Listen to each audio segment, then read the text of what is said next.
The legal issues in the Antonio Bale case are not completely out of view, but a hearing of the police audio and the watching of the police video the past couple of days has made it almost impossible to see the potential value of his theoretical claims to have been abused by the legal system. Antonio Bale is a man 28 years old who one late night in February was arrested outside of the Walmart market, the Walmart Mart here in Hickson, the smaller of the two stores, the more recently opened one. He was the object of a complaint by David Bales, who is a sessions judge.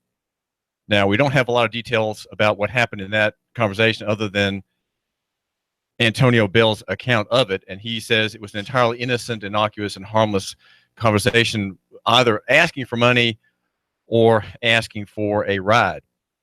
Well, just as Antonio Bale was about to leave that parking lot with a woman he had just met who had offered to give him a ride, a woman who was concerned about his being ganged up upon by 3 or 4 officers, he was waylaid and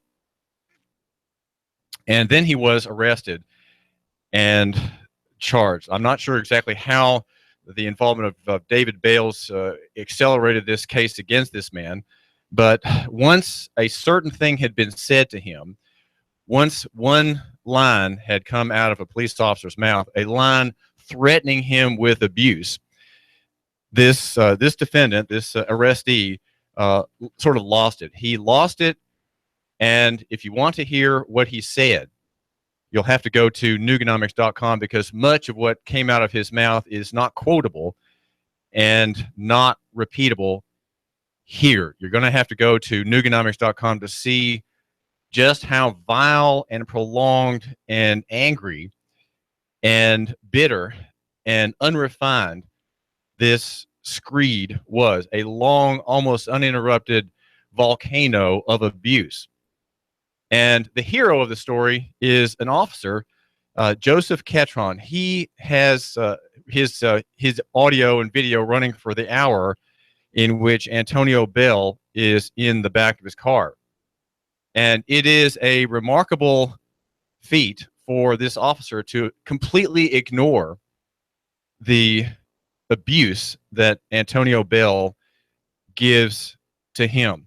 Now, the thing that set off Antonio Bale, I'm surmising, was a statement that I think Officer Ketron made to him, and that there was an abusive term involved in the sentence. But the second part that I can quote is to the effect that he was going to slap the taste out of his mouth, out of the mouth of this man who was panhandling, asking for either rides or money, Antonio Bale. And that statement apparently is what set Antonio Bale off from a quiet panhandler, a man asking for a ride, to an explosive and angry young man, 28 years old, who ended up being charged in 5 counts under 4 ordinances or statute. He was charged with assault, with aggressive panhandling, with disorderly conduct, and with another charge called assault.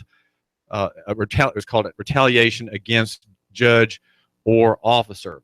Now, there is some merit to the claims that I can make on behalf of Antonio Bale, and that is the use of that charge against him, because the charge requires that there have been a retaliation against, let's say, a judge, David Bales in this case, for an official act in an official setting, in an official manner. David Bales was not there as a judge. He was there just as a shopper, a past midnight shopper at the Hickson Walmart.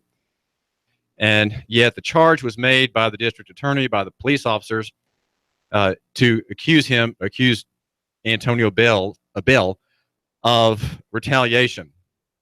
It seems inappropriate, and yet the public defender's office convinced Antonio Bale that, well, in the plea bargain proposal that dropped 3 of the charges, that these 2, retaliation against judge, should be agreed to.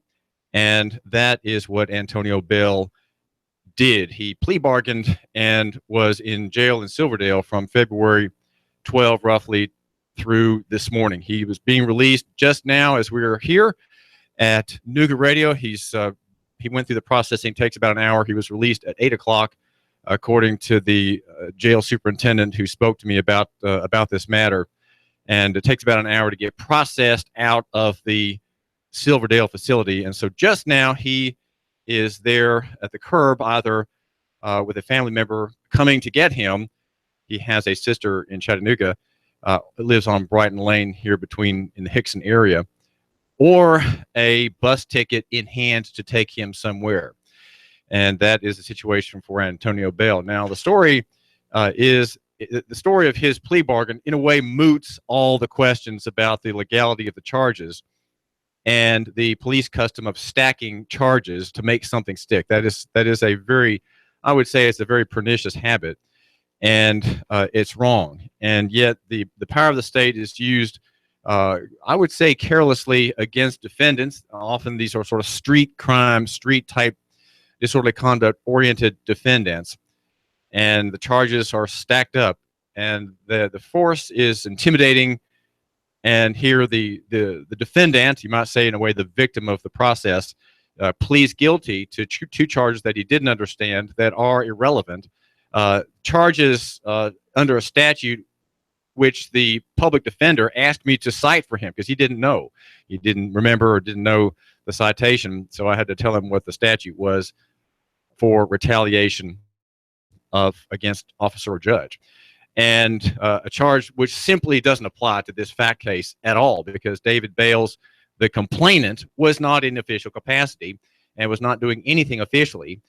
And Antonio Bale didn't know who he was, and did not, if he offended him or said something evil against him or aggressively panhandled to David Bales, it was not in David Bales's official capacity. It was not. It was Bales there as shopper. So we have all this mooted, all this mooted here on the David Tulis show this morning, and yet still there are questions. And does there arise from this encounter, this I would say an encounter which escalated?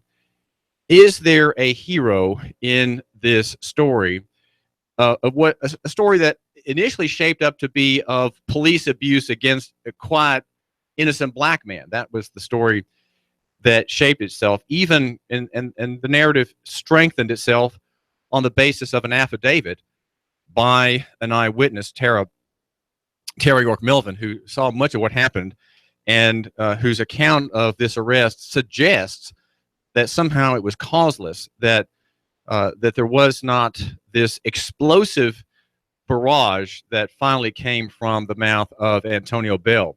Now, what changed Bale from a quiet, ordinary man just soliciting possibly some people coming into the store to a very, very angry man may have been a statement that would have, that could be described as abusive, a statement that contained an obscenity in it from the mouth of the officer. This is according to the affidavit by Tara Melvin York, and one that Antonio Bale only half quotes when he quotes it, and says it repeatedly in anger in the back of the cruiser. He's in handcuffs at this point.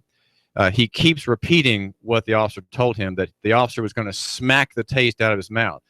And either Antonio Bale didn't hear the whole quote or didn't remember it, but that was the part he remembered, and that was seemingly that statement to him pending his arrest, or as he was being processed toward the arrest moment, when the cuffs were put on his wrists. That statement set off this tirade. You can read about this tirade from my hand, my pen, if you will. This is David Tulis, and the domain which has covered this fascinating case is Nooganomics.com, our chief sponsor, Nooganomics.com. The hero of the story is one, I would say, obliquely. He's obliquely a hero because his virtue in restraining his own tongue and in letting wash off from him the foul language, the foul accusations, the name calling of Antonio Bale, the way that Officer Joseph Ketron withstood this and ignored it, effectively diffusing it, is really remarkable, and it's in evidence in four video audios that I looked at yesterday. One, the last one I got to, was really the best one. I should have looked at it first, but it was the one that had the camera in the cruiser looking backward toward the back seat, in which sat Antonio Bale on the right side of the frame. Mostly he was not in the frame at all. And to get the screen grab of him with his face in the back of that car, I had to hunt for him moving to his right so I could catch his face. And you can see the picture of this man under arrest at Nooganomics.com. This is David Tulis. We are here at Nooga Radio, and I am the blogger, the writer with the city's biggest pen. And that pen is a 180-foot radio tower in Saudi Daisy. And with that pen and with that radio tower, I describe the arguments for liberty and justice and the free market here in Chattanooga and Hamilton County. I'm glad you're giving me just a couple of minutes of your time here. We're here every morning at 9 o'clock, and we look at the marketplace, and the theme of our program is local economy and the free market. And the slogan, if we have one, is that we should love our neighbors and shop local. So it's not really a program about the local economy and business, though it has a lot of business in it. It is a show really about an idea. And that idea, as I argued here, David Tulis, that idea is called local economy. You know, there are local economy solutions to the policing problem. Policing is a problem, okay? I'll just put it straight out that way. It is a problem per se, and it is going to have to be solved, just as police say that they're trying to solve the gang problem, and just as Mayor Andy Burke's administration is continuing now for the next 4 years on the gang problem. Policing itself is a problem, and there are local economy solutions to it in the direction of de-escalation, in the direction of reform, which has 4 main points. If you believe the Wexler paper that came out in March, and that would be the use of time, cover, and space, and then de-escalation. Those are the 4 points of police reform, which I think we can, maybe after Mayor Burke's term, we have another mayor who's reform-minded in the direction of policing. Now, the story about Antonio Bale and the noble disregard that Officer Ketron gives is not really part of that narrative, and it really is more a personal narrative of this officer, whom, as you hear what he has to say, or what he tries to say, appears by just a faithful listening of the best of those recordings to be a man of high repute. And any police department who has an officer such as Joseph Ketron in its ranks, I would say, is going to avoid the problems of policing that I, your host here, David Tulis, have covered in detail. Now, we've covered 2 cases here at Nooganomics.com, our chief sponsor, and here at this program. That would be the Rochelle Gilpin case and the Hanson Melvin case. In the second of the 2, an officer, David Campbell, was fired for arresting Hanson Melvin for walking while black, effectively violating company policy of the department and acting against a man without probable cause, demanding that this pedestrian give him his driver's license and state his social security number. And so there was perjury involved in that case, and this officer was fired. He is appealing his dismissal in, I believe, in Chancery Court. The other case had involved a no true bill before the grand jury, and Mrs. Gilpin was freed from disorderly conduct charges wrongfully, and I would say misdemeanorly, perjurously applied against her, made against her. Again, a minority person abused by the police.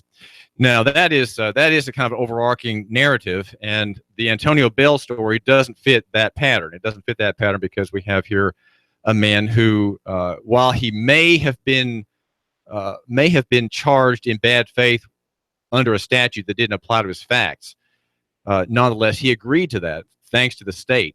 the state working both ends of this case, the defense end and the prosecution end. He did agree to it. He did make that decision.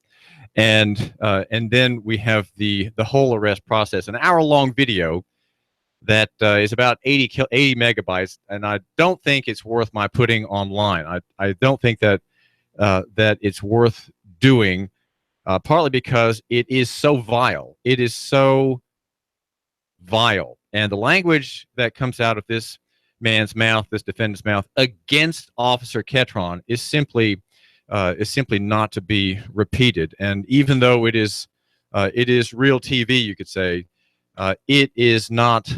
It is degrading. It is simply degrading of Officer Ketron, who has who gives himself, who shows himself to be above the accusations and the name calling by this defendant.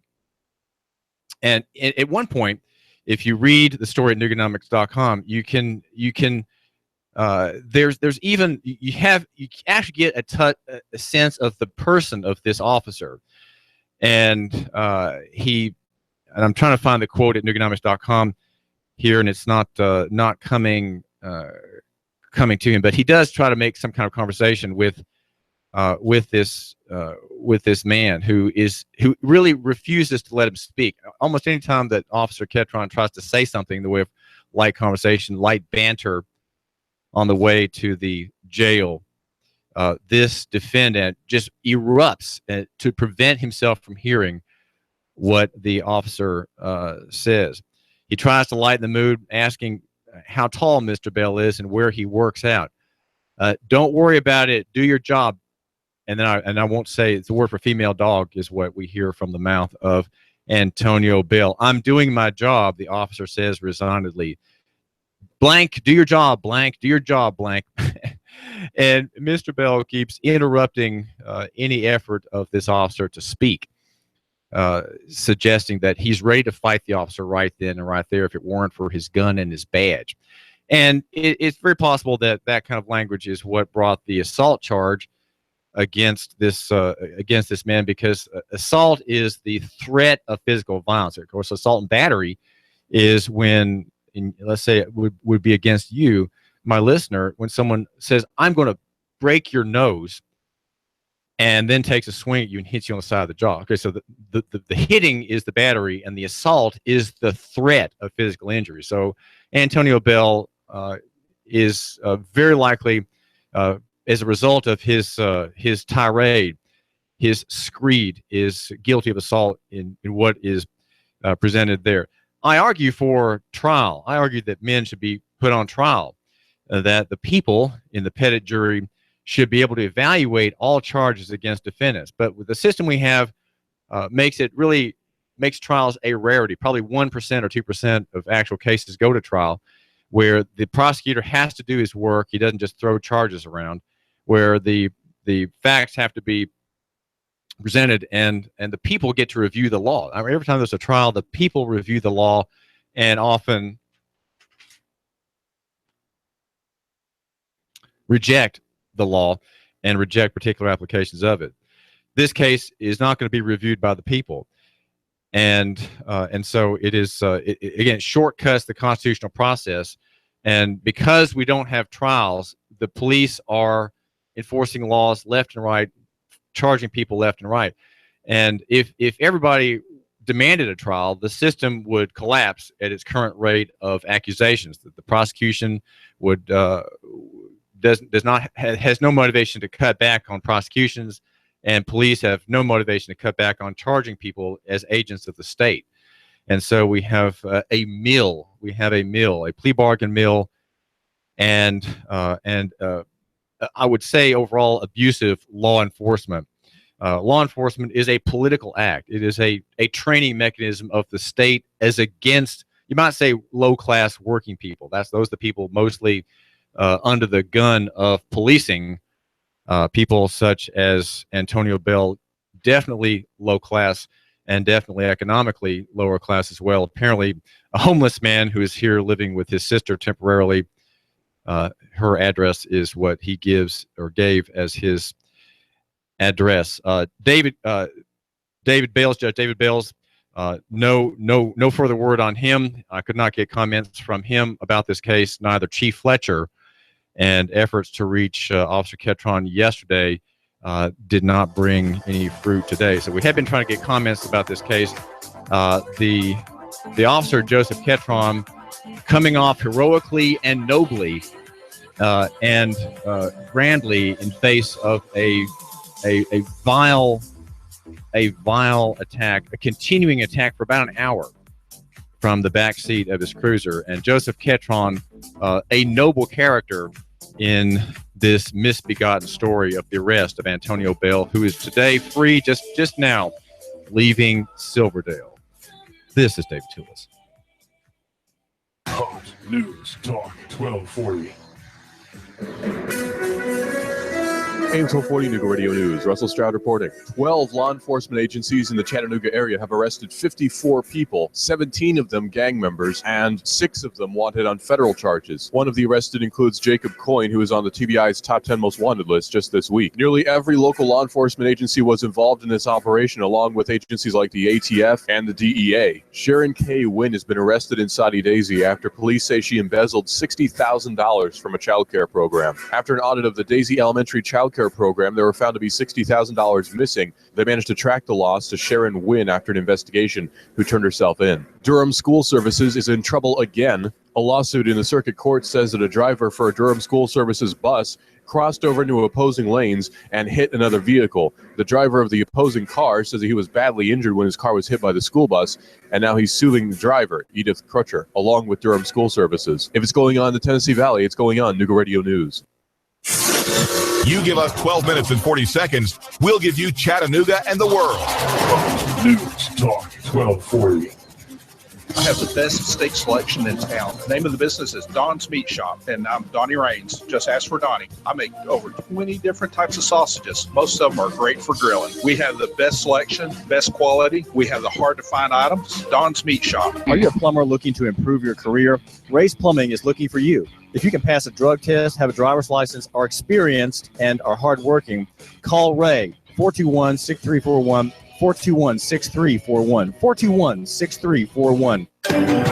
And now to our reporter in the field. We asked Ray at Ray's Plumbing what's important for homeowners to know. Some field line systems can cost upwards of $10,000. The bottom line is to save yourself money down the road. I would definitely recommend everybody with a septic that is not on county or city sewer to have an inspection done by a qualified professional. It'd be great if nobody did inspections on them for all plumbing companies. That's what we do to make a living. Not to scare anyone, but it should be in the back of your mind. The danger is the field lines failing and costing thousands upon thousands of dollars and tearing your yard up. By preventative maintenance, you're saving yourself a large headache that may displace yourself and your family. That happens more often than you think. The waste is designed to stay in the tank, and that waste will build up over time. Even with treatment, we have to help that waste break down. Ultimately, preventative maintenance is the key that will keep you from spending $5,000 to $10,000 on replacing your septic system. The bottom line is to save yourself money down the road. Call Ray at Ray's Plumbing, 421-6341, 421-6341. Oh, he's got bad breath. And once he slobbered. But your dog's teeth are important for his health. The canine dentist at Wolf Fever has an offer. Listen, ultrasonic cleaning, polishing, x-rays, only $135. Ordinarily, you'd pay $175. For a few days, pay only $135. And get $115 in freebies as a thank you. Grooming, boarding at the inn at Wolf Fever. Act this week. Use anytime this year. Floss and rinse now. 344-1913. WolfTeaver.com. Final expenses, funeral cost, cemetery lots, unpaid medical bills, probate cost, debts. Debts are due and payable upon death of debtor. Will these costs produce a burden and hardship on your loved ones? Who will be responsible? How will they handle them? These costs can total many thousands of dollars, only compounded greater with the grief of losing a family member. A safe and secure way to provide for these costs is with an affordable life insurance from Covenant Group Insurance and Financial Services. Covenant Group is a local company with local agents. Covenant Group still makes house calls. Covenant Group only represents A-rated companies. With many options to offer, Covenant Group can accommodate almost any budget. Great discounts for good health and plans available for impaired risk. Call today for a free, no-obligation consultation in the convenience of your home. Call Steve or Jada at 423-855-8484. Call today, 423-855-8484.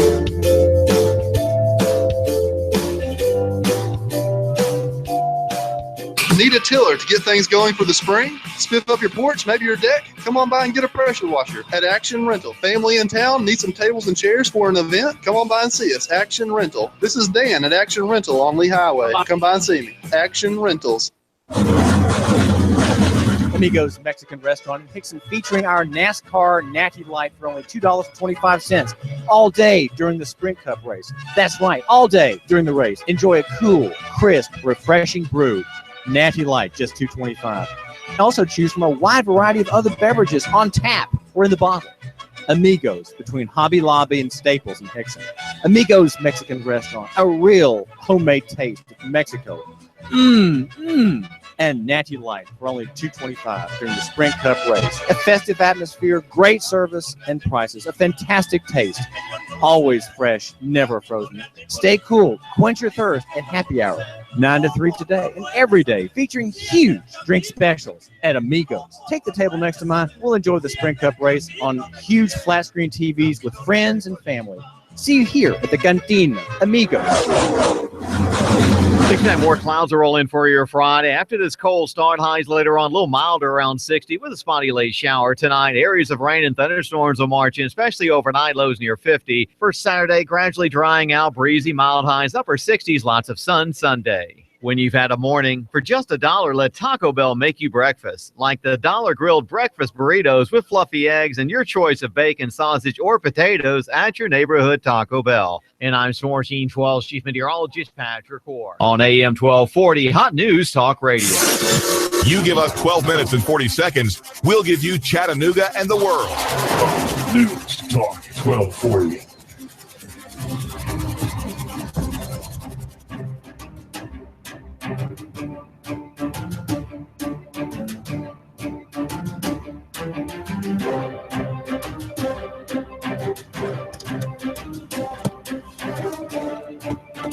We are a commercial radio station, and we stand apart from the crowd in that we hold unabashedly and without compromise to an important claim touching on the right of every boy and girl to be born, and we call for the abolition of the slaughter of children, the ending of the practice of what's called abortion or aborticide, killing of the child, the boy or the girl, in utero before coming to term.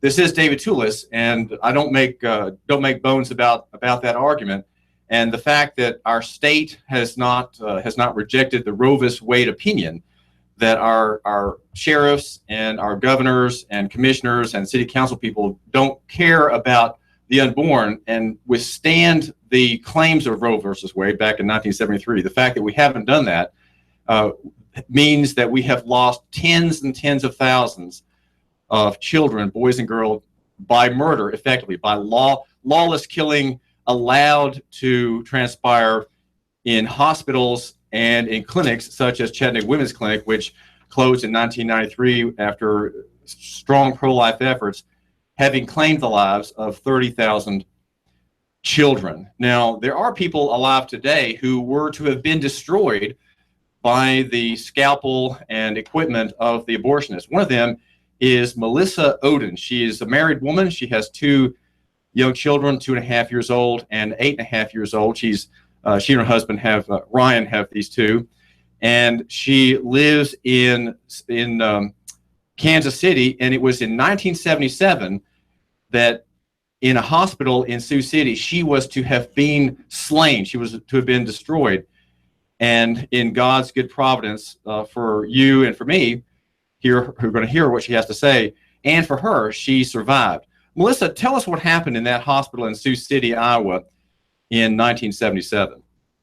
Yeah, 39 years ago, I now know that my biological mother, as a 19-year-old college student, actually had a saline infusion abortion forced upon her.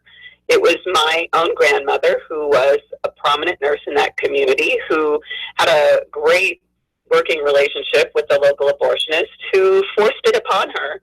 And, that type of procedure was meant to poison me while still in the womb. It would poison the child to death, peel away the top layer of skin.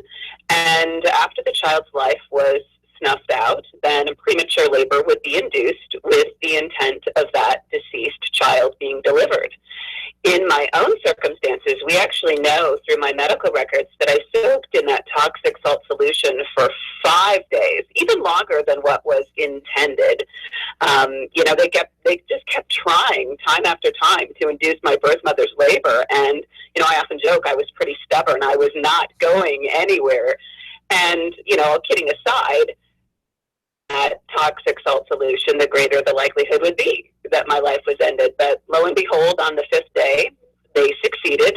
My birth mother's labor was induced, and they believed that I would be a quote-unquote successful abortion. I would be this deceased child delivered in the final step of the abortion procedure that day. But miraculously, I was born alive. Well, what happened? What are the details about which you have found out regarding your initial day outside the womb, Melissa? Yeah, I wish I could tell you, David, that after I was delivered alive, people rejoiced, but that's not what happened. I actually know that my grandmother was there when I was delivered, and she is actually the person who demanded that nursing staff leave me there in the hospital room to die.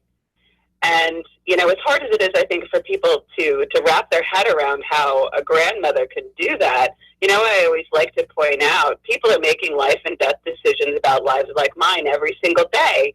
Mine just happened to be my grandmother because she was a nurse. And so, here she made those demands about my life. And, I'm forever grateful that there were nurses on staff that day who defied her.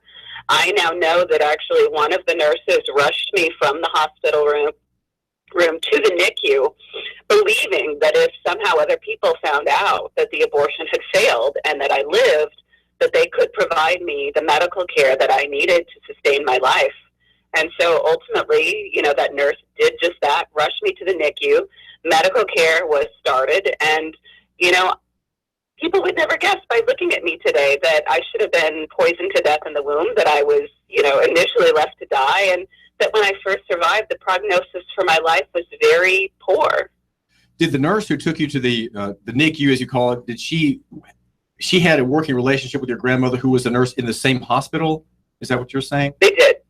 Yeah, they did. My grandmother was in charge of many of the nurses there. My grandmother had been the dean or the associate dean of some of the nursing colleges, and over time she continued in that role in other places. But yeah, she had a management role over many of those nurses. And,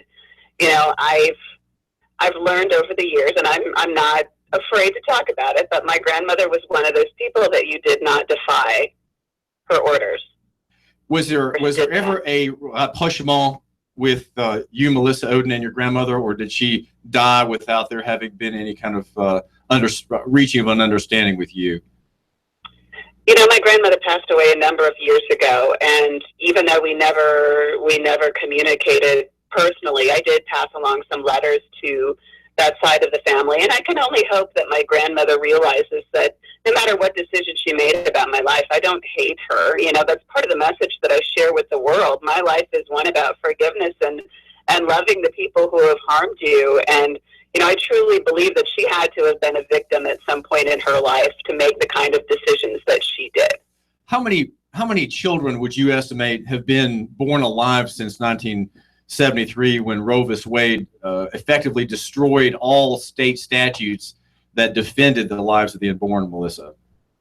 Well, we're fast approaching 59 million here in our country alone. And, when it comes to survivors, I actually work with survivors around the world. And even though it's kind of hard to get to the number of survivors, I've had a friend do the math, and she was estimating that there could be as many as 44,000 late-term abortion survivors like myself.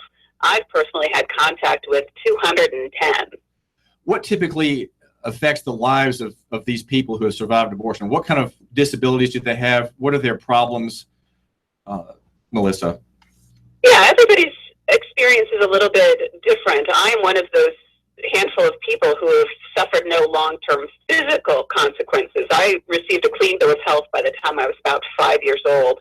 But the spiritual scars, the emotional scars, are the hardest for me in particular, but I know of survivors who are missing limbs, who are severely disfigured, folks who have spent most of their lives in hospitals. The list can just go on and on. But I think it's important to share our stories with the world so people know this is the impact that abortion has. If we're alive today only because it didn't end our lives, that speaks pretty clearly about what abortion is.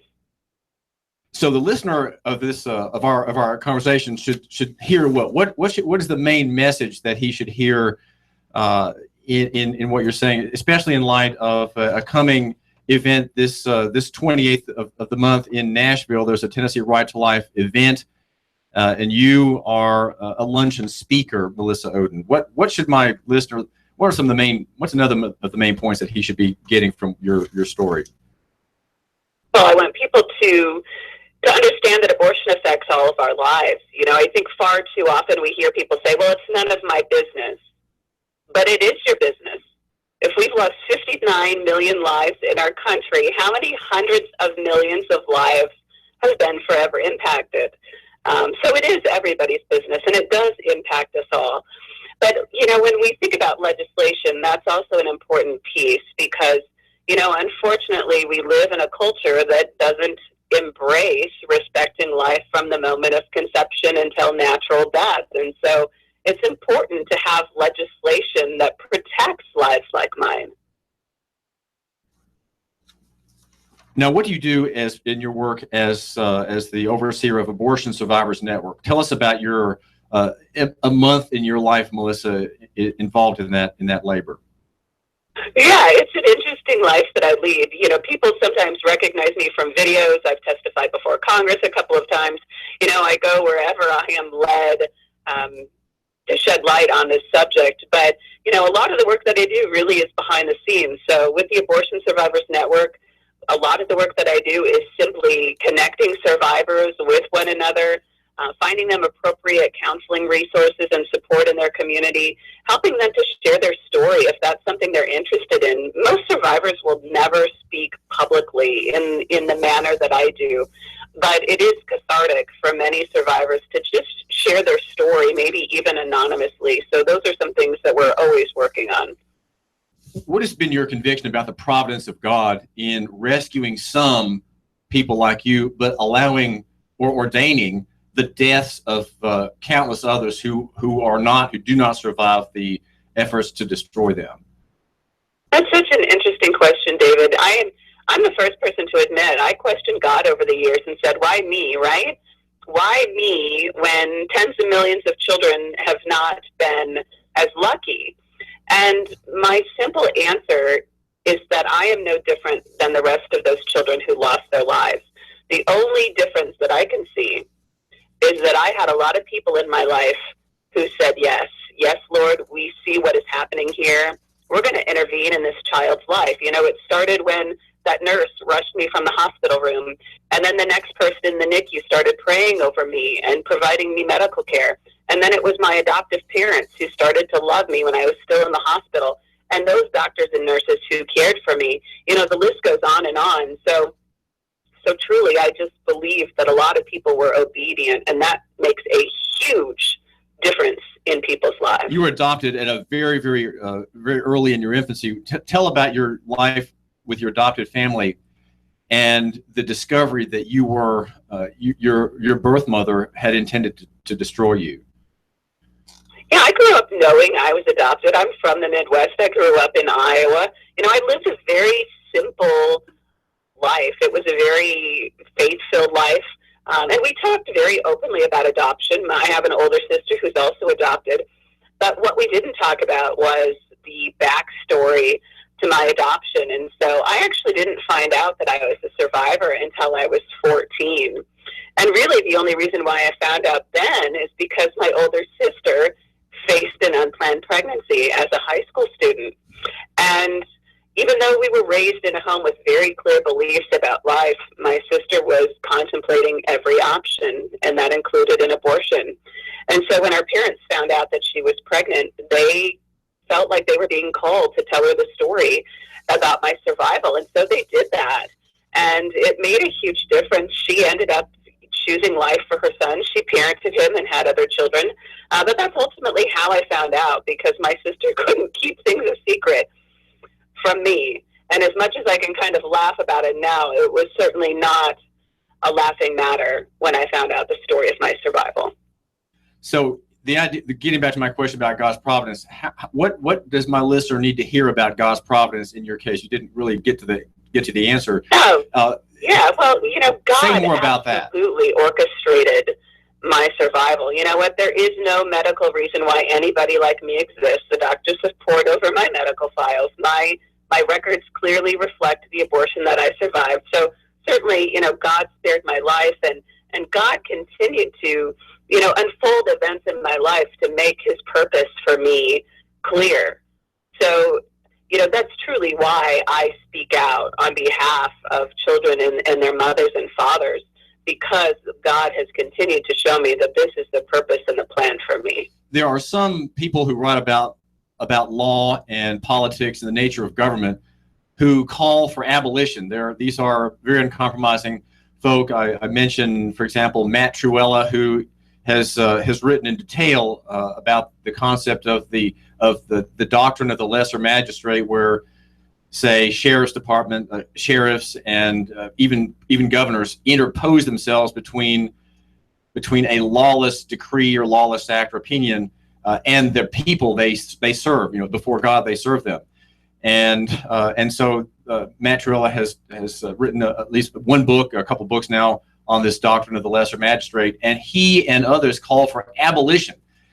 And yet you might say the pro-life establishment is against those who call for abolition, calling them disruptive and not realistic. What do you make of these arguments for abolition of abortion? It's a tough position for me, because clearly, I believe life begins from the moment of conception, and I want us to live in a culture that embraces that.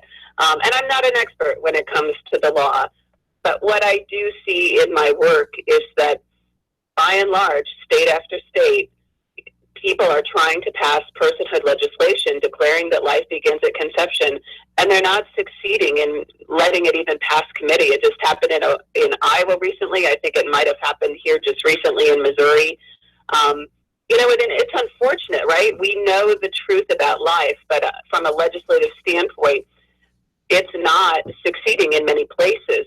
And so I don't have an answer to that. What I truly do believe, though, is that we need to continue to educate people and touch people's hearts and minds so they get to the point that they say, you're right.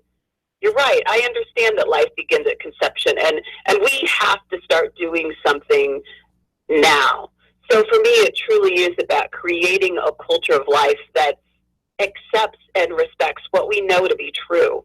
Well, if we had private chattel slavery today, and there were abolitionists against slavery, as there were in New England and even in the South prior to the war to prevent Southern independence, those people called for absolute abolition, and of course they wanted it now, and many of them were revolutionaries. They wanted to overturn the cultural life in the South, and they got it with the war. But the abolitionists for abortion say, well, we're just doing what they did. We're just saying what they said. We don't want it to be regulated. We don't want it to be licensed. We don't want there to be just harassment of abortionists. We call for the absolute abolition of it. And it seems to me that is a better thing to argue for than just a regulation and a limitation of the procedure and the facilities that in which children are killed. Would you not call for absolute? I agree. One abortion is one too many. I'm the first person to admit that. I don't have the solution, to how we abolish it immediately. I think that is one of the most frustrating things for me, living the life that I do and knowing the impact that abortion has, is seeing it continue on day after day. Well, every human being, C.S. Lewis says that a human being is a soul with a body, and every human being who's about to be born, every human being conceived has three parts. He has a mouth, meaning he consumes resources, and yet he has two hands. So every human being has potential for creative acts, for genius, for service, for love, for procreation, for the exercise of God's gifts in his circumstances and in his life. And so the scriptures would say every human being is made in God's image. Every human being should be protected from lawless killing. And no party in authority, no magistrate, no governor, no president, no sheriff should allow the lawless killing apart from a finding of capital punishment of a person who has done nothing wrong. Yeah, no, I mean, like I said, I completely agree with the principles of personhood. I'm sorry, I don't have an easy answer as to why, as a culture, we just are not in a position that people do not embrace it. Well, Melissa Ohden, tell my listener how he can find out more about you. Do you write a blog, or where's some of your work? My website, it's just Melissa Ohden, OHDEN.com, or they can visit theabortionsurvivors.com. Theabortionsurvivors, plural.com, or melissaohden.com. That's OHDEN. That's correct. Thank you so much. Melissa, thanks very much for chatting with my listener. I'm very grateful. Thank you. Great. Thank you. This is David Tulis, and we've been talking with Melissa Ohden about the prospect of abortion's end, the end of abortion, where lawful authorities step up and say, enough, we are defending every boy and girl in whatever size, whatever shape, and we are not going to allow anyone to destroy said person apart from a finding of guilt in a capital case, which of course is never, there is never a conviction of a child of being worthy of death. She survived abortion, a saline abortion, for days. She was for 5 days in the womb as these chemicals were intended to take her life from her. And yet, as she tells us in God's providence, she survived and now runs Abortion Survivors Network. She had been involved as a speaker with Feminists for Life, and will be speaking in Nashville March 28th for the Tennessee Right to Life is having an event in the morning, including a luncheon, and she will be speaking there. 59 million boys and girls in this country have been destroyed in this amazing act of destruction. Sanctioned by our governor, sanctioned by our sheriff, allowed by our sheriff, allowed by officials. No one seems to be powerful enough to stop it. This is David Tulis.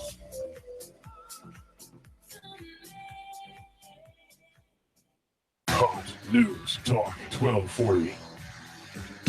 iBuyChattanoogaHouses.com, Chattanooga's premier house buyer. Do you have a house you need to sell fast? We're buying. Call us today. We are local folks. We will buy your house as is, no repairs needed. We will give you a cash offer and close on the day of your choice. Call us right now, 423-834-7321.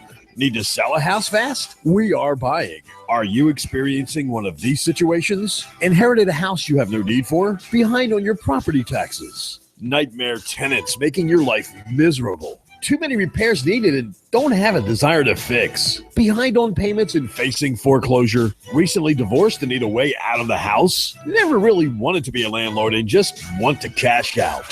Trying to relocate and need to sell your house? Do you need to sell a house fast? We are buying. No fees, no hassles, no repair costs. Close on the day of your choice. Our process is simple. Call us today. We inspect your property right away. We make you a fair cash offer. We close on the day of your choice. Call us today, 423-834-7321. Visit our website, iBuyChattanoogaHouses.com. Call us today, 423-834-7321. iBuyChattanoogaHouses.com. Need a tiller to get things going for the spring? Spiff up your porch, maybe your deck? Come on by and get a pressure washer at Action Rental. Family in town, need some tables and chairs for an event? Come on by and see us, Action Rental. This is Dan at Action Rental on Lee Highway. Come by and see me, Action Rentals. Are you shovel ready to build a house, but you're not a builder? Are you shovel ready? Michael's Homes is ready to bulldoze its way to a solution for you. You have ideas on what you want in a house, but you're looking for someone to bring your ideas into a plan and turn your plan into a house. Michael's Homes, custom builder. Michael's Homes has lots available at a new subdivision, River Bay Estates. That's Harrison. Maybe River Watch in Saudi Daisy. Choices galore. Lots, houses, beautiful homes all over Chattanooga. The Canyons, Hickson. Crystal Brook, Appison. Drive in. Take a look. Consult with us. We build on your lot or ours. Homes-Chattanooga.com. Call 423-413-9929. I have the best steak selection in town. Name of the business is Don's Meat Shop, and I'm Donnie Raines. Just ask for Donnie. I make over 20 different types of sausages. Most of them are great for grilling. We have the best selection, best quality. We have the hard-to-find items. Don's Meat Shop. Cash, cash, cash, and more cash. Rick Davis has the cash when you sell gold, silver, diamonds, rings, and jewelry. Sell Rick your precious metals today and lock in your price. Hey, Rick Davis will trade your cash for shiny, brilliant, and heavy gold. Gold cheaper now by $100 an ounce. Join the Rick Davis Silver Bonanza too. Price is so low, the Lone Ranger is bound to gallop in, Kimosabe. Hey-ho, silver, away! The markets are changing, so buy now. Cash, cash, cash, and more cash for your silver and gold, gold, gold. Rick Davis, 5301 Brainerd Road. That's 5301 Brainerd Road. Rick Davis Gold and Diamonds. Oh, and cash, cash, cash. You know where it is. Hey-ho, silver, away! If I'm the city's most intelligent man, it's because I take 2 shots of Mind Enhancement Complex every day. Nature's Finest keeps me stocked with my mainstay, Formula 4. That's where I start. Formula 4. Industrial farming, soil depletion, mineral empty foods. I just say no. Ask about supplements, health, stamina, circulation, heart, prostate under control. Get the Nooga Radio David Tulis freebie. Save $2 on every 5, 20% off. Nooga Radio, the highway, nature's finest. There's a reason why Alliance Physical Therapy is a choice of professionals and those who care about first-class, top-notch service and treatment. Because at Alliance Physical Therapy of Chattanooga, we don't just treat the symptoms in your body. Whether you're suffering from stiffness, muscle spasms, back pain, chronic headaches every day, stress of life demanding more and more of you, Alliance Physical Therapy takes a holistic approach to healing, mind, body, and soul. Alliance Physical Therapy with a location near you and 9 others in the Chattanooga area.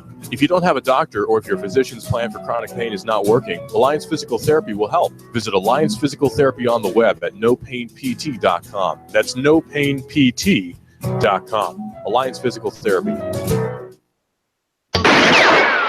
No. Charge! Get back there, you dang Yankee! Great horny toads, I'm up north. Gotta burn my boots, they touched Yankee soil. Lay down your arms and step forward, Yankee! What's the hassle, schmassel? My orders from General Lee is to hold the Macy-Dixie line. And no Yankees are crossing it. You give us 12 minutes and 40 seconds, we'll give you Chattanooga and the world. News Talk 1240.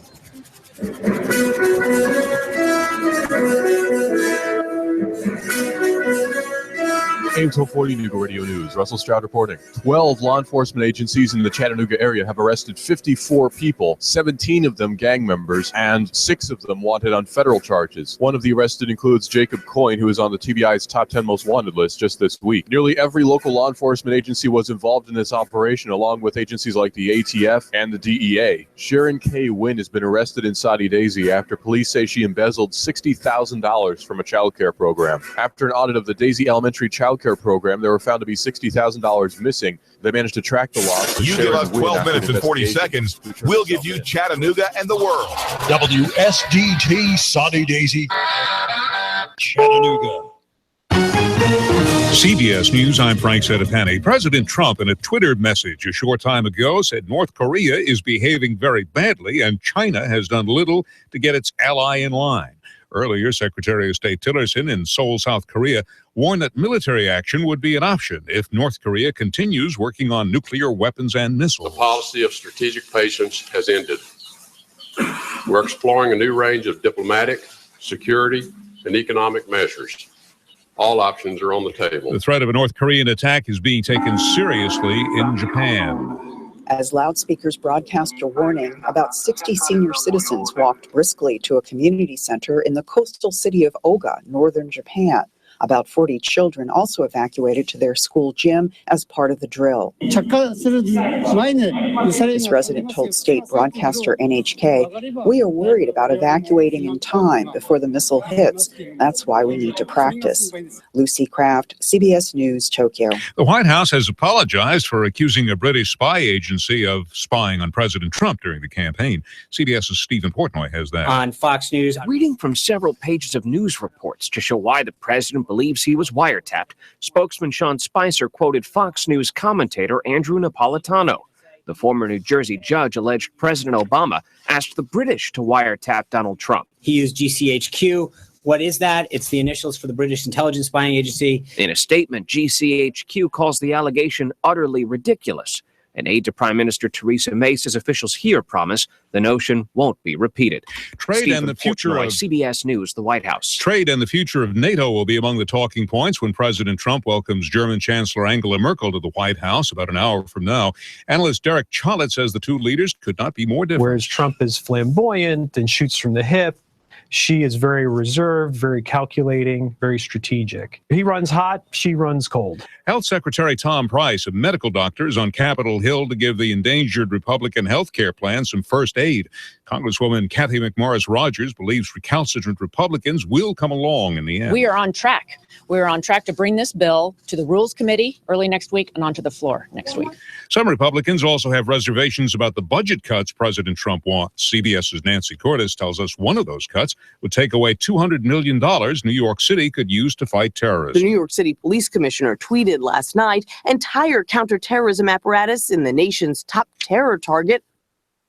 Well, 4 million Monopoly fans have spoken, and a number of game tokens will be dropped while some new ones are being added. The T-Rex, Rubber Ducky, and Penguin are replacing the wheelbarrow, boot, and thimble. Hasbro Marketing Senior Vice President Jonathan Berkowitz. In early trading on Wall Street, the Dow Industrials are up 10 points.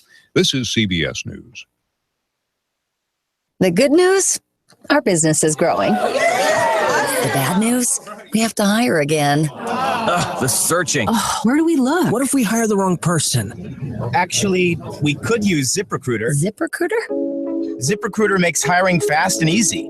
With one click, our job would be posted to 200 leading job sites. But are the candidates any good? You bet. As soon as we post our job, ZipRecruiter starts identifying the best matches and notifies them to apply, all within minutes. Well,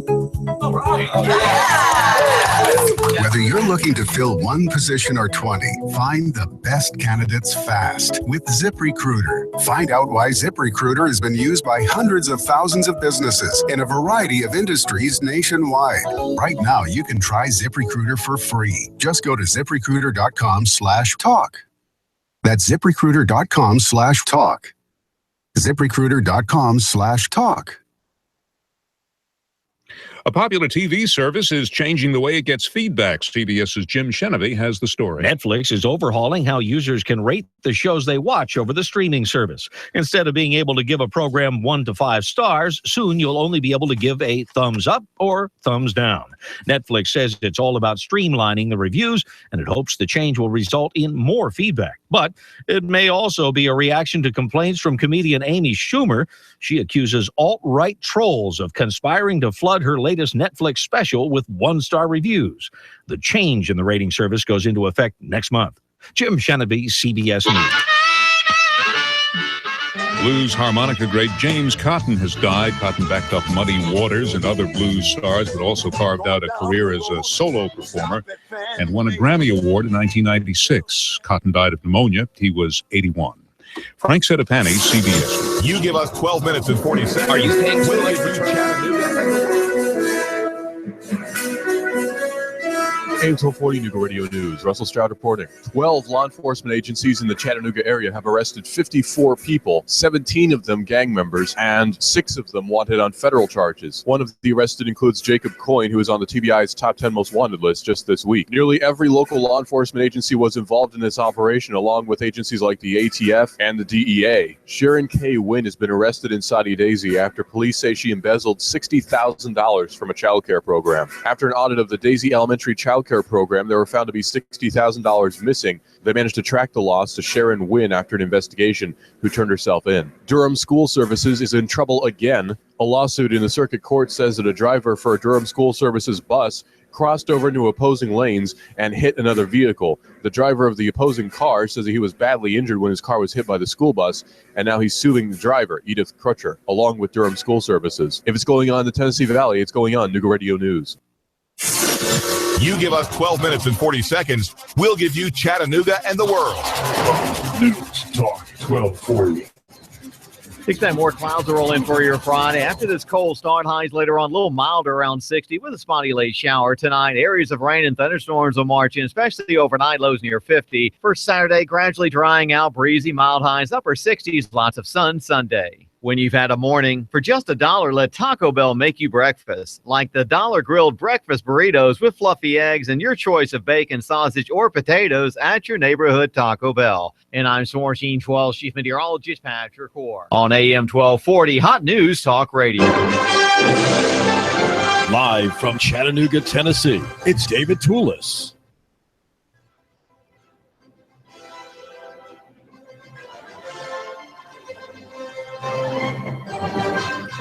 If you wish to rent your house out through the Airbnb network, you should be able to do so in Chattanooga without having first to go to have your house rezoned for commercial. Question and an effort to create a certification process was rejected back in January by the City Council. There is still action ahead on the sharing economy, the free market economy, enabled by the digitally centralized but practically decentralized Airbnb network, a multi-billion-dollar business that skims off of the relationship between those people using, or among those people using its service. And that would be those who want a short-term rental in a foreign town, and then those in that town who would like there to be as guests in their houses or their apartments, people who come for a short time, a day or two, a week or two, maybe a month. And that is the marketplace that's being developed in the internet economy. The question of those who are defenders of the state, defenders of the old order, is how do we control this? How do we maintain our pretense that public safety, health, and welfare are involved, and that we need to have rules that control all the people who are giving out this service, those people who are fixed, of course, in their location. That would be the local homeowner, the householder, I should say. We don't really own homes in Chattanooga or houses. It would seem that the leave the state gives itself and its agents to tax the ownership of land means that we're all effectively renters.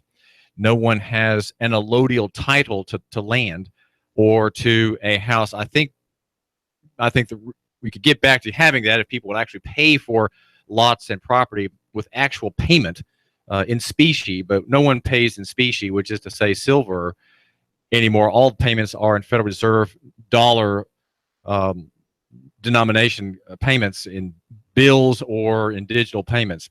And of course, you cannot extinguish an obligation or a debt by a debt. And so people who buy houses and sell houses in using paper money don't ever have a conclusion of their transaction, though they do practically. I'd say in the deep legal sense they don't. They've just swapped land for a debt. And so the land is not clear. It's not free. There's no title. There's no clear title. No one has a clear title. A shadow of a claim hangs on every piece of property in the city and in the county.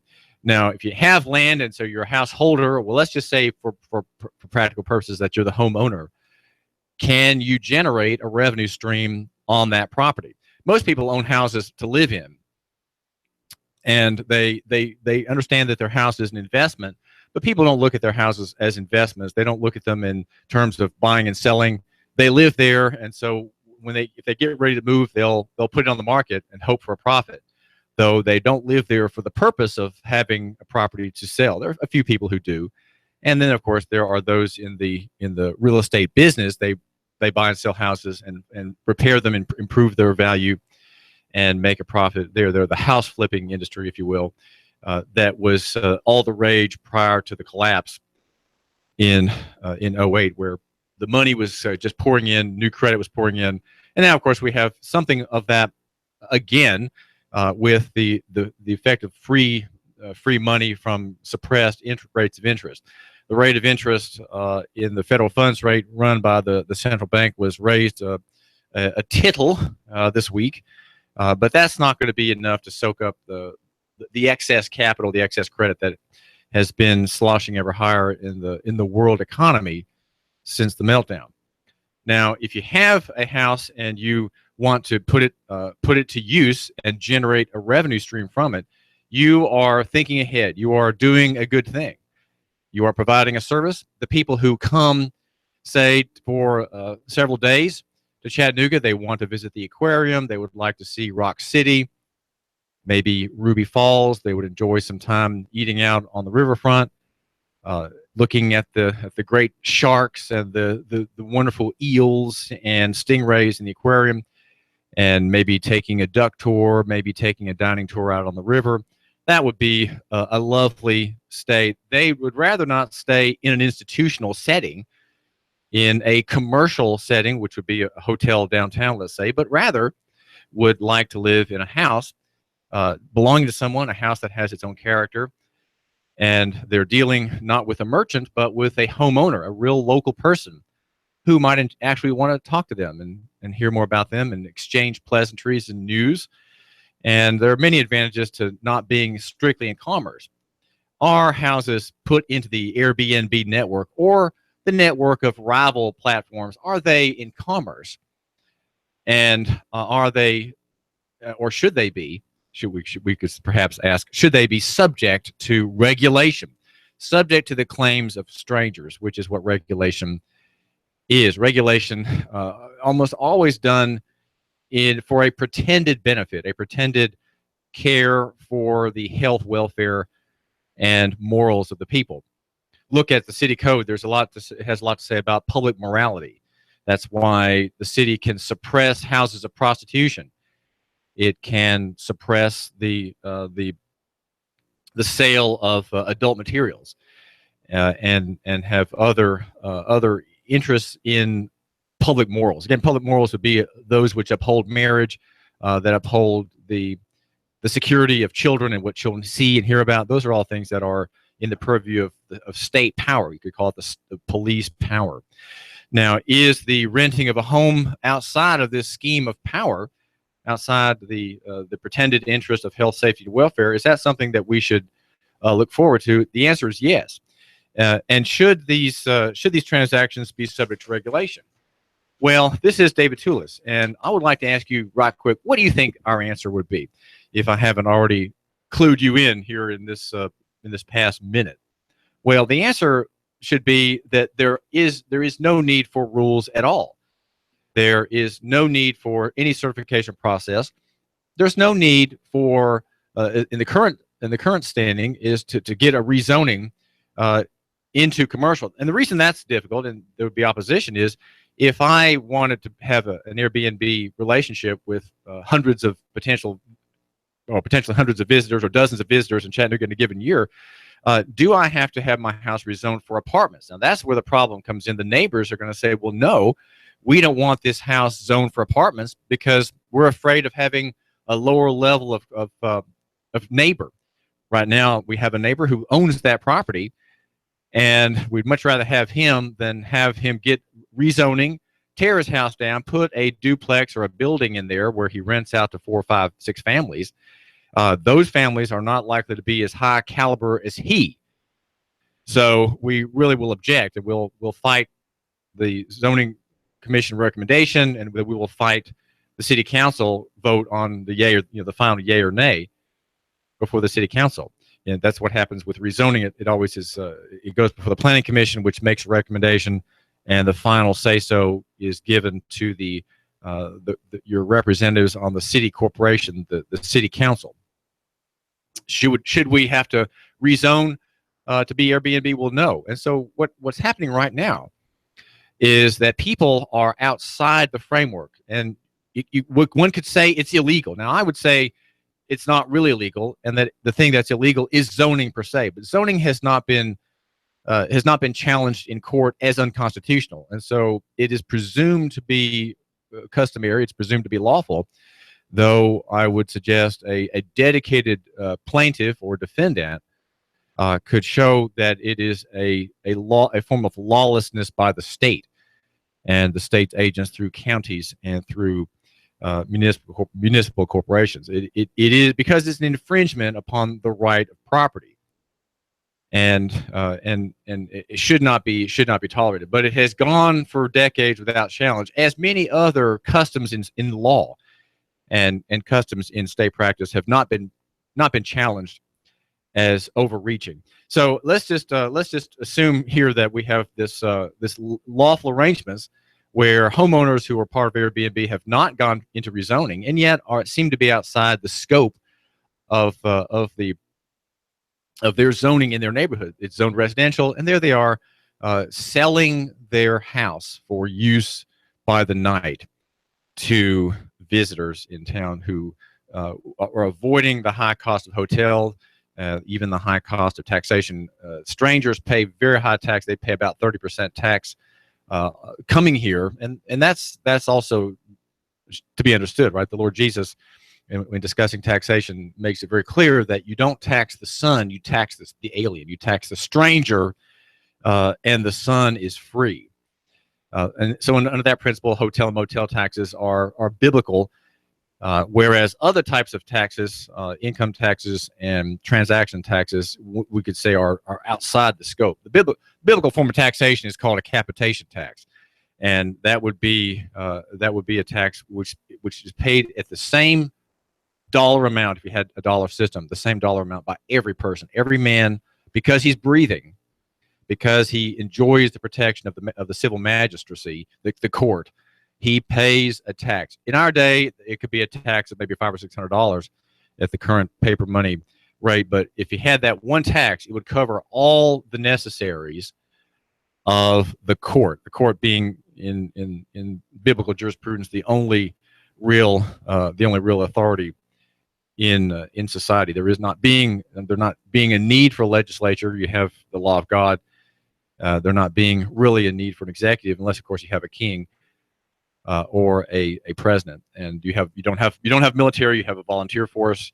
You don't have standing armies, and you don't have state welfare. You have private welfare and family welfare, taking care of all societal needs. But that is, of course, the ideal, and that is the direction in which culture is slowly flowing. I think over time, the work of the gospel will bring more and more countries away from state welfarism, state regulation, cartel capitalism of the kind we have today, corporatism of the kind we have today, toward a more just and equitable model where the government, the civil authority, has very little left to do, right? And that's because the family, encouraged and taught by the Christian church, has resumed its former role in education, in caring for family members and caring for the sick, and caring for the elderly. The elderly dole being the largest in the country, and driving the federal Leviathan into bankruptcy. That is where that collapse will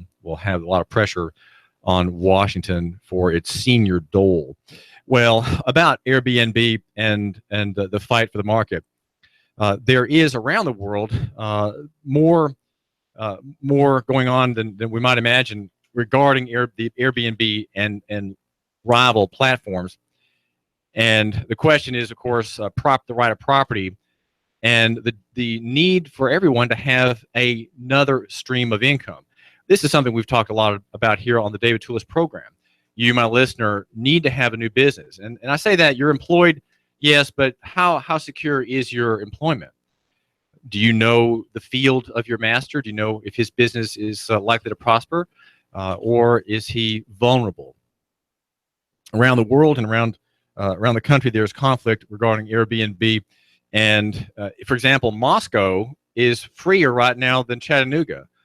And that is according to a report in the Guardian, theguardian.com, the online portal. I think it's a very free market oriented portal, and Airbnb is now worth $30 billion. Again, the skimming operation enabling people to get together on its platform. Chris Lahaney is the head of global policy for Airbnb, and he's talking to the Guardian about clubs that have arisen around the country, mostly in North America, where people who are homeowners who want to be able to have an income stream from their houses are getting together and readying their lobbying power. He says these folks absolutely should have the capacity to go out there and represent themselves, and we've been clear that we want to provide that support and provide some of the infrastructure. This can be an incredibly effective advocacy tool. I think we've been pretty transparent and open about that. The network's host groups, which lobby on behalf of the company, are a sign of just how far Airbnb has grown since it started in 2007. The founders are Brian Chesky and Joe Gibbia, who couldn't afford rent in their San Francisco flat, and so they put some 3 airbeds on the floor and charged $80 a piece for their first guest. That's how it began. But now the company's worth $30 billion, and it has 2 million property listings in 191 countries. Now there is conflict around the world. This British paper is talking about Airbnb's use in Great Britain. In Westminster, City Council is investigating 1,200 properties alleged to be let in excess of the 90-day limit. So you see there are limits in some places. Enforcement notices have only so far been issued against 2. In practical terms, it is a real challenge for us to gather evidence to prove that individuals are letting properties for over 90 nights, a council spokesman said. A homeowner who spoke to The Observer said that the ground floor flat in her building had been rented out on Airbnb by a tenant without the knowledge of the owner. And as a result, the house insurance of the whole building was potentially invalidated. Home sharing puts money into the pockets of regular people and spreads guests and benefits to more communities and businesses, Airbnb says in a statement. Countless cities around the world have introduced clear home sharing rules, and we will continue, it says, to be good partners for policymakers and work together on progressive measures to promote responsible home sharing. The vast majority of hosts follow the rules, it says. But here, though, in Chattanooga, we have people who are outside the rules. And there is action against a homeowner only if there's a complaint. And it seems to me that we don't need any rules at all. We don't need remedial legislation to keep people from violating their zoning rule. And I would say the whole thing should be just ignored and let people be. Let people be. That is, of course, the David Tulis free market argument that we make here online at YouTube. Every day I am on YouTube at the Nooga Radio channel. Also live on Facebook. Watch me on Facebook and check out to see whether my bow tie works. I'm wearing green today, a green shirt. Every renter of a house has an interest to get along with neighbors, and so I think you pacify the neighbor, you pay the neighbor. You know, if there's a neighbor grumbling about what you're doing, well, give him give him a little money. Give him a few $100 and say, hey, just want to thank you for being such a great neighbor, looking out for things. When I'm gone and I have my Airbnb patrons in here, here's a $500 gift card to Walmart. Okay, that's what you do. You make your neighbor glad to be your neighbor. You with the Airbnb family in Barcelona, the mayor Ada Colau is harassing Airbnb families. HomeAway, hundreds of listings were ordered to be removed from home sharing websites. Airbnb and another online rental firm, HomeAway, faced fines of 60,000 euros each. Homeowners who want to rent out properties to tourists in Barcelona must apply for a license, and a team of 20 inspectors has been set up to find out those who do not adhere to the rules. She stopped Mayor Ada Colau took office in 2015 and stopped the granting of new tourist licenses for homes and hotels, and has blamed the rise of Airbnb's popularity for growing tension between residents and rowdy tourists. The story says Moscow is one of the fastest growing markets for Airbnb, fueled by high inflation and low incomes. Activity doubled in 1 year, driven by an increase of single rooms in apartments, according to The Guardian, which were being listed for short-term lets in an attempt by many homeowners to make ends meet, given the country's economic problems.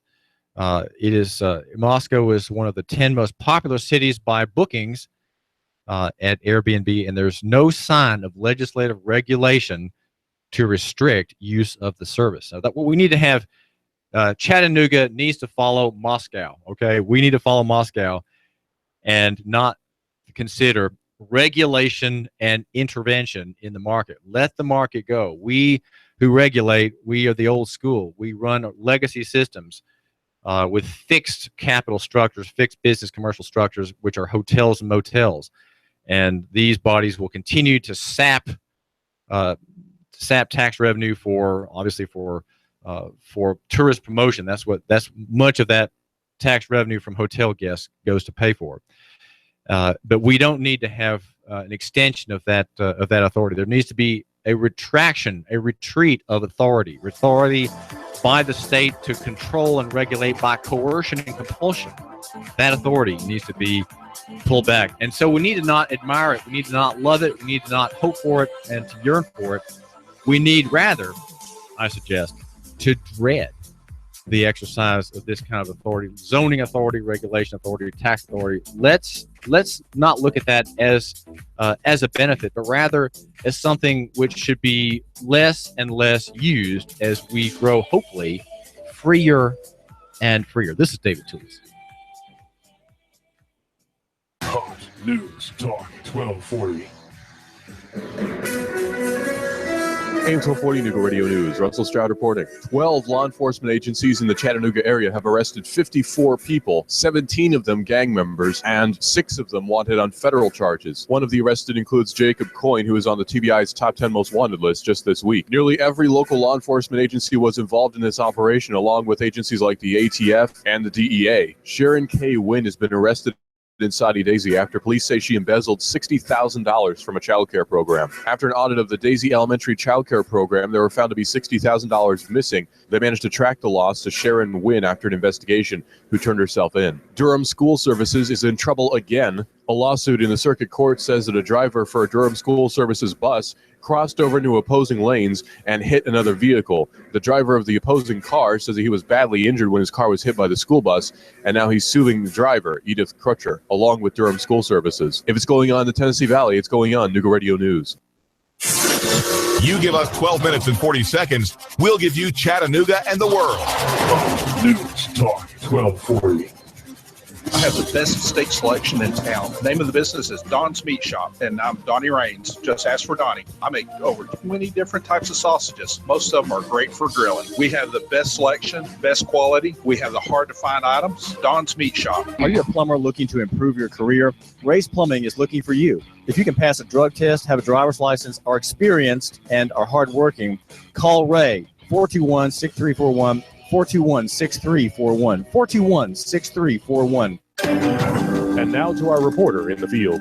We asked Ray at Ray's Plumbing what's important for homeowners to know. Some field line systems can cost upwards of $10,000. The bottom line is to save yourself money down the road. I would definitely recommend everybody with a septic that is not on county or city sewer to have an inspection done by a qualified professional. It'd be great if nobody did inspections on them for all plumbing companies. That's what we do to make a living. Not to scare anyone, but it should be in the back of your mind. The danger is the field line failing and costing thousands upon thousands of dollars and tearing your yard up. But by preventative maintenance, you're saving yourself a large headache that may displace yourself and your family. That happens more often than you think. The waste is designed to stay in the tank, and that waste will build up over time. Even with treatment, we have to help that waste break down. Ultimately, preventative maintenance is the key that will keep you from spending $5,000 to $10,000 on replacing your septic system. The bottom line is to save yourself money down the road. Call Ray at Ray's Plumbing, 421-6341. 421-6341. he's got bad breath. And once he slobbered. But your dog's teeth are important for his health. The canine dentist at Wolf Fever has an offer. Listen, ultrasonic cleaning, polishing, x-rays, only $135. Ordinarily, you'd pay $175. For a few days, pay only $135. And get $115 in freebies as a thank you. Grooming, boarding at the inn at Wolf Fever. Act this week. Used anytime this year. Floss and rinse now. 344-1913. WolfFever.com. Final expenses, funeral cost, cemetery lots, unpaid medical bills, probate cost, debts. Debts are due and payable upon death of debtor. Will these costs produce a burden and hardship on your loved ones? Who will be responsible? How will they handle them? These costs can total many thousands of dollars, only compounded greater with the grief of losing a family member. A safe and secure way to provide for these costs is with an affordable life insurance from Covenant Group Insurance and Financial Services. Covenant Group is a local company with local agents. Covenant Group still makes house calls. Covenant Group only represents A-rated companies. With many options to offer, Covenant Group can accommodate almost any budget. Great discounts for good health and plans available for impaired risk. Call today for a free, no-obligation consultation in the convenience of your home. Call Steve or Jada at 423-855-8484. Call today, 423-855-8484.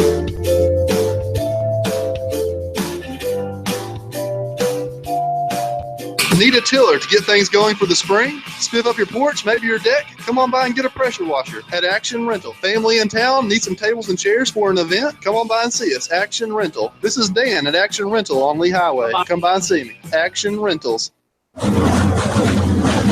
Amigos Mexican Restaurant in Hickson, featuring our NASCAR Natty Light for only $2.25 all day during the Sprint Cup race. That's right, all day during the race. Enjoy a cool, crisp, refreshing brew. Natty Light, just $2.25. Also choose from a wide variety of other beverages on tap or in the bottle. Amigos, between Hobby Lobby and Staples in Hickson. Amigos Mexican Restaurant, a real homemade taste of Mexico. And Natty Light for only $2.25 during the Sprint Cup race. A festive atmosphere, great service and prices, a fantastic taste. Always fresh, never frozen. Stay cool, quench your thirst at happy hour, 9 to 3 today and every day, featuring huge drink specials at Amigos. Take the table next to mine. We'll enjoy the Sprint Cup race on huge flat screen TVs with friends and family. See you here at the Cantina. Amigos. Looks like more clouds will roll in for your Friday. After this cold start, highs later on a little milder around 60 with a spotty late shower tonight. Areas of rain and thunderstorms will march in, especially overnight, lows near 50. For Saturday, gradually drying out, breezy, mild highs, upper 60s, lots of sun Sunday. When you've had a morning, for just $1, let Taco Bell make you breakfast. Like the $1 grilled breakfast burritos with fluffy eggs and your choice of bacon, sausage, or potatoes at your neighborhood Taco Bell. And I'm Swarm Team 12 Chief Meteorologist Patrick Orr on AM 1240 Hot News Talk Radio. You give us 12 minutes and 40 seconds, we'll give you Chattanooga and the world. News Talk 1240.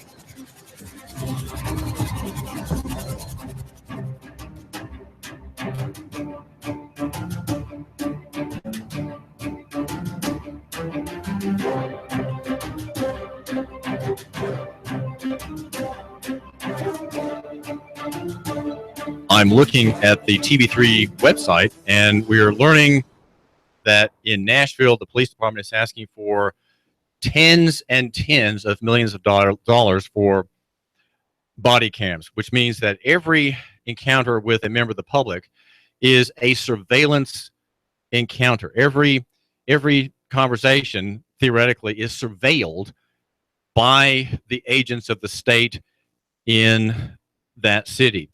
Nothing is private, everything is public. And the rationale is that, well, we have these police killings of innocent people, of unarmed people, and so we need to have a record of it. And if we have the camera running, the officer likely will be more careful with his use of lethal force and his use of non-lethal force as well, in that very famous continuum of force that begins with the mere presence of the officer. His mere presence, according to Chief Fletcher's discussion of this in one of his policy papers, is a step, the first step in the continuum of force. And that is because the officer is a military man. He is there representing the state. He is an enforcer. He is armed, and he is a man with special privileges and immunities, not like those that protect you, but special protections and special powers, restrained, we like to believe, by the constitutional prerogatives that we all have, and one or two of us maintain. We are able to maintain them because we understand them. Speaking of surveillance, there is a camera in the back of a cruiser. In fact, there are cameras in cruisers, on dashes, and in cameras that face backward into the passenger seat of cruisers here in Chattanooga. There is a camera that recorded in February a stay by a man named Antonio Bale in the back seat of that cruiser. In the front seat at the wheel, finally taking this man to jail, was Officer Joseph Ketron. And the encounter, in an hour-long video feed, the encounter was prompted by a Sessions Court judge, David Bales, and it was on the nature of panhandling in front of a Walmart past midnight.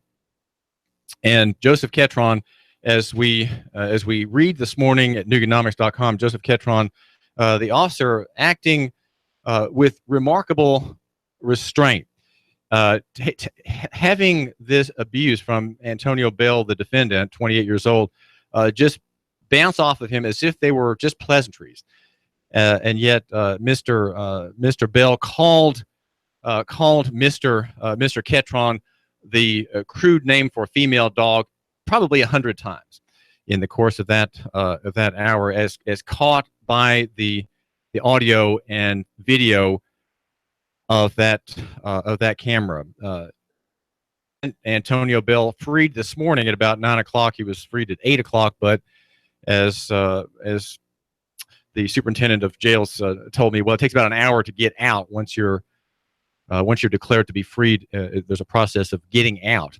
And so about an hour ago, Antonio Bale, who gave his sister's apartment as his address here in Hickson, he was released from Silverdale. The case against him involving 5 charges, 2 of which he agreed to in a plea bargain overseen by the public defender's office. That charge being retaliation against officer or judge. Now, the charge is in my analysis a specious charge, because the facts of the case don't warrant the charge under the statute, which says that the retaliation in view that is being charged has to be from the officer or judge's actions in an official capacity.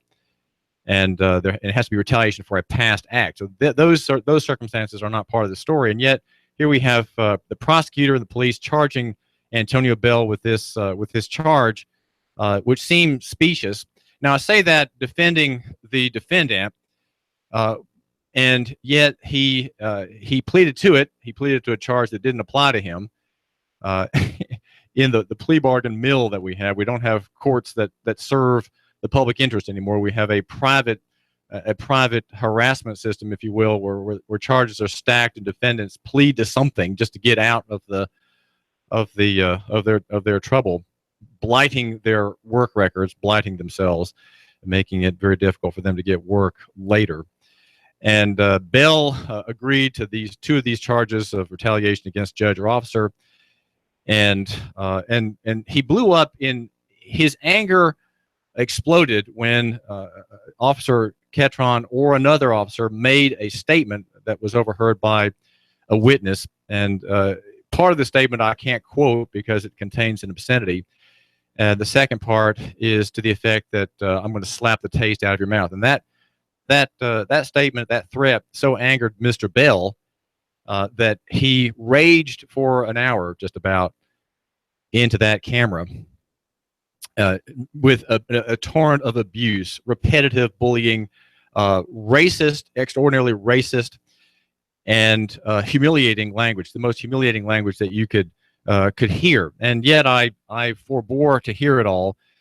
And what stands out in this story, if you go to Nooganomics.com, you can read the whole of it. And I warn you, even though I have blanked out some of the obscene usages, they're still there, and you know exactly what is said, including the word NF. Okay, I'm not saying it correctly, but you know what I'm talking about. NF. Given words assigned to this officer who maintains his cool as if it were not personal at all. And I would say that Officer Joseph Ketron is a credit to the police department in dealing with this abusive arrestee Antonio Bale. Clearly, fighting words and threats made to this officer personally, probably warranting some of the things that you can hear said, warranting the charge of assault, because assault is the threat of physical injury or the threat of future physical injury. And Antonio Bale said, well, you take that gun and that uniform off and I'll thrash you effectively, is what he is recorded as having said. So there is no hero in the story except the police officer. We don't know exactly what happened between the judge, David Bales, there at the Walmart as a shopper. He was not there in official capacity. He was not doing anything officially. And so there is something a little wanky there that David Bales gives as his phone number, his court telephone. A little strange, but we don't know exactly how that conversation went down, where Antonio Bale either asked for a ride or for money. Bale says he was asking for a ride, but probably he's not telling the truth, and he was asking for money. But there was a complaint. David Bales made that complaint. The first officer, I think it was Officer Ketron, was willing to let Antonio Bale go. He had been offered a ride by the eyewitness in this case, but then other officers arrived on the scene, and he was waylaid and then finally arrested with some sharp glances and some words not recorded. Bale keeps repeating, "It's my word against yours," or "my word against David Bales's." And who is anyone going to believe? Well, no one's going to believe anything that Antonio Bale might say in his own defense, even if he's making a good point legally. If attached to his good points, if he has any to make, is this abusive stream recorded and reported this morning at one website, the single website for the man who matters in Chattanooga, and that is Nooganomics.com, of which I, David Tulis, am your mild-mannered host. Make sure you go to Nooganomics.com and read this story. It's the third one about this case. I think it will probably be the last one, unless I have further discussion about the whole idea of the necessity for public trials on all charges. I think the plea bargain regime stands, and because we have a regime of plea bargaining, cases are not brought to trial. Judges aren't put to work. Lawyers don't have to do their jobs either. They have a social job in plea bargain arrangements. They don't have a legal job, and it is a kind of a meal for the lower classes, whom are those who are usually arrested and charged for not having their papers in order, for not making a court hearing, or for being wanted on a bench warrant. Of course, we have a separate story this morning. We've reported also in the media about the arrests of several dozen men and women under warrants, some of them federal warrants, and some connected with gangs, a big roundup in the past couple of days. Well, this is David Tulis. I'm glad you're giving me just a couple minutes of your time, but do go to Nooganomics.com to hear more about the Bale case and to read how an officer, Joseph Ketron, puts up with an unbelievable amount of abuse and scarcely seems to notice. He is above it. He doesn't take it personally at all. And I think, in a way, you have to be inured to dealing with crumbs and louts, of whom I would now suggest Antonio Bale is one, with his record there as evidence on the police video that I have obtained from the police department, and which puts the defendant in a terrible light and the officer in a very, very favorable light. This is David Tulis, and I do thank you for giving me a couple minutes of your time. We are here at Nooga Radio, live on Facebook. Check out to see if Bowtie has got it right today. on his tie selection. You know for sure, without seeing on the webcam, his sensible shoes, very sensible shoes, not visible either on Facebook. But you just look at his face, and that's me here. Just a few days after the election of Donald Trump, and a week or so before he was inaugurated, a woman in Texas named Yvette Salinas got a letter, and she'd been dreading this letter for years, according to the Texas Observer. The letter told her that her mother's property, part of her mother's property, is forfeit, and it is going to be seized under a 21-page declaration of taking for what? Guess what this woman on the Mexican border is losing her land for? It is for the wall. The letter offers Mrs. Flores, the mother, the ailing mother, $2,900 for 1.5 acres of land near the Rio Grande. If she chooses not to accept the offer, the land is to be seized by eminent domain. Eminent domain, of course, is to be considered lawful because the seizure of private property serves a public interest. Now, there's some debate in the court as to what is public interest. Is public interest served when a mall operator, say, buys land and then condemns the holdouts under eminent domain? Again, the theme being economic development. Is economic development favoring mall developers and lenders? Is that a public interest? Well, the answer is no.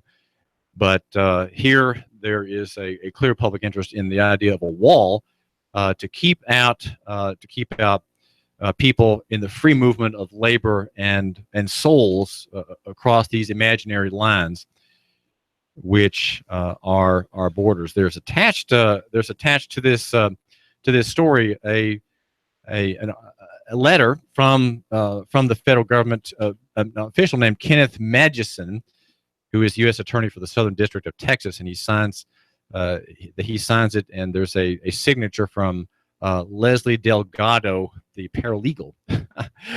And the letter says, "Dear Ms. Salinas, the United States of America is acquiring property along its border with Mexico in order to construct a fence and related improvements designed to secure the border, as required by the Secure Fence Act of 2006, citing the public law.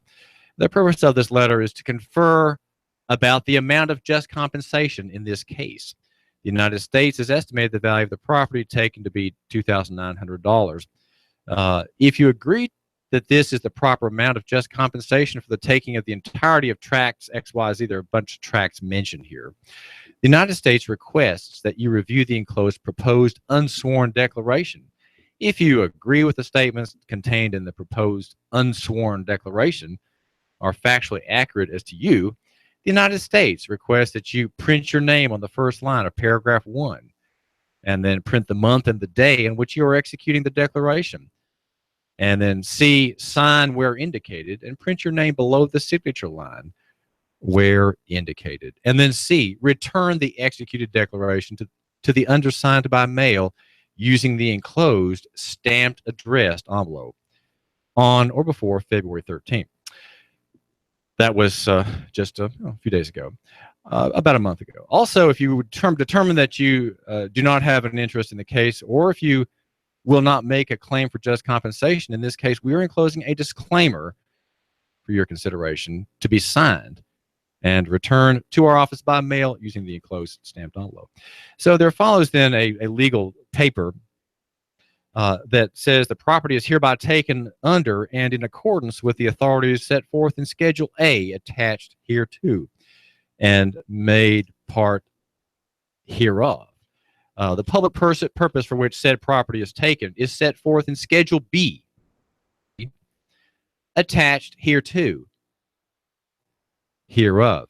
The said land has been selected under my direction for acquisition by the United States for the above referenced project in Hidalgo County, state of Texas." And go on down, it says the United States made best efforts to negotiate purchase of the property interest sought prior to filing this condemnation action. Notice best efforts and the claim of good faith. good faith in taking the land of Americans to build a wall to keep out future Americans, right? Future people who want to come here, as they say, illegally. Why am I not concerned about people being here illegally? Why am I, the lover of the marketplace, not upset that there are people who are undocumented? Well, in my estimation, if we are to have liberty, if we are to be a free people and have a free government, a Republican form of government as promised in the federal Constitution, then all of us should be undocumented. There should not be anyone who is documented. We should all be free and living out our lives as human beings, as men and women, not as corporations. What has happened in the course of several generations now of welfare progressivism is that every citizen of the United States has been turned into a corporation. And you can tell that corporation because all correspondence by government comes to that avatar, to that corporate status. And the appearance of it is evident in the styling of the letters, the styling being all capital letters. So there's me, David Jonathan Tulis, that's my full given name, with capital D, capital J, and capital T for the family name. And all the other letters are lowercase. But when there's David Jonathan Tulis, all capital letters as they're styled all the way through, that is the avatar. This creation by contract of adhesion that effectively turned me into a corporation, and through which handle, if you will, through which being, through which medium, the state attaches itself to my person, my human flesh-infleshed person, my soul with the body, if you will. That's how I'm attached by the modern state and by business. People who don't have an avatar are invisible. They're invisible to government. They're invisible to corporations who can deal only with fellow corporations. They can't see live human beings, though they have marketing departments that appeal to live human beings to get those live human beings to do certain things by way of custom and purchase and contract with these providers of services and goods. This is David Tulis, and I'm trying to be one who acts in his fleshly person, in his proper person, as called in persona propria, and not strictly and not wholly and not even partially, if I can avoid it, through this avatar. We have a government which deals with us through our avatars and through our corporate status, because we are all dependents. We've all become dependent on that system, and there are really very few free people. I know very few free people, and then even some of them are half in and half out. What about owning land? Can we own land free and clear? Well, not really. And here in Texas, though, that the question of the direct ownership of that lot along the border near Hidalgo, in Hidalgo County, is not really at issue. The ownership of it is, and the United States is coming to condemn land. So a wall can be built, and so there cannot be a free movement of people anymore. There is sort of one now, where people from points south cross this line in the sand, the line through the scrub, and enter the United States, or enter one of the 50 states, Texas, for example, and seek work, seek to prosper themselves, seek to avoid death, to avoid drug gangs, cartels, the asphyxiation of life in Mexico or Guatemala. They come here to have what you have, or they come here to have what you want, right? They want what you want. And the federal government and President Trump are building a wall to keep them out. This is David Tulis, yearning for freedom, yearning for a free movement of undocumented peoples. This is David Tulis. Talk 1240. You have to file your 1040 now. We will handle it for you now. Liberty Tax Service will snip out every deduction, every benefit. Liberty Tax Service now. Red Bank, Saudi Daisy, Dayton. Liberty Tax Service now. Competent, kind, caring, knowledgeable, experienced, great listener, great negotiator, in touch, accessible. If these are the characteristics you want and need in a realtor, you want and need Thomas DeMoss of Keller Williams Realty. Thomas is a very gifted realtor